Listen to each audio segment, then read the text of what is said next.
Now to talk more about this in the News Center, we have NewsNation political contributors Denise Gitsham and Chris Hahn. Denise, of course, Californians' a favorite Republican until Steve Hilton came along. Meantime, Chris is on Long Island, but I'm guessing he's been to California. Let me go right. See, we all couldn't afford to stay. That's right. That was the problem. On the polling here, I have it on the telestrator. Hilton in the average of the polls, Denise, is actually leading. Right? So he's at 18. You got another Republican, Bianco, at almost 14, with the Democrats mixed in. So, all right, set us up for tonight. You first, Denise, and whether a Republican can win again 2026 in California. Yeah, you know what's interesting is California has effectively been under a one-party rule for over a decade with a Democratic supermajority. And so if affordability is actually the top concern, which every poll we put out says so, then voters have to ask themselves, like, who's been in charge while things have gotten this bad, this unaffordable?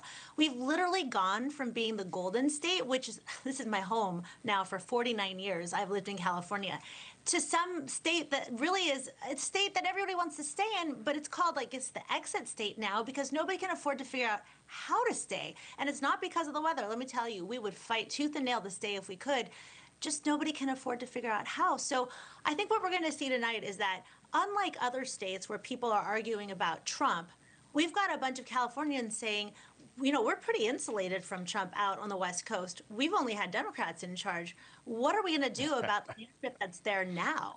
You know, it's interesting. You're right that the Democrats have been in charge. I got the history on the telestrator, though, but 21 of 40 who have served as governor of California have actually been Republicans. Of course, in recent history, more Democrats, but in, relatively recent history, you got a couple of Republicans, and Pete Wilson, of course, Arnold. So should there be any worry at all, Chris, among Democrats? Swalwell's dropping out. Somebody in this lineup's got to step up about whether they even keep the state blue. No, I don't think there's any worry. And Denise is my favorite Republican from California. Fair. No argument whatsoever. It's amazing that she remembers moving there 5 years before she was born, but I will leave it at that. Very good. That's look, this is why I love Han. Here's how you know Trump is not a political mastermind. Because if he was a political mastermind, he would not have endorsed in this race.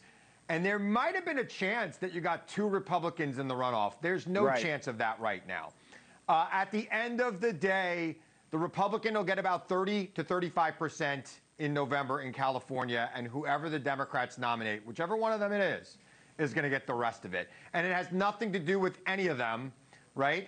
We've all met Steve Hilton. He's a nice guy. I don't know much about his policies. It has more to do with Donald Trump than anything else. There is a backlash against him in this country, 23% with independents. That is a deadly number, not just for the president, but for any Republican running anywhere, which especially in a blue state like California. Chris? I don't know. I don't think it's going to be Katie Porter. I know that a lot of people think there will be. I like this Mayor Mahan of San Jose. I like what he's been saying, but it hasn't shown up in the polls yet. No. But we'll see what happens tonight. I mean, he's the kind of guy that could actually have a good night tonight because of where he is and where this debate's being held. All right, got to run here. But, Denise, who's the next governor of your state going to be? I really hope it's Steve Hilton, but, I'm also a realist, and I think it'll probably end up being a Democrat. We'll see. Thank you both, Denise and Chris. Thank you. As for the coverage of all of this,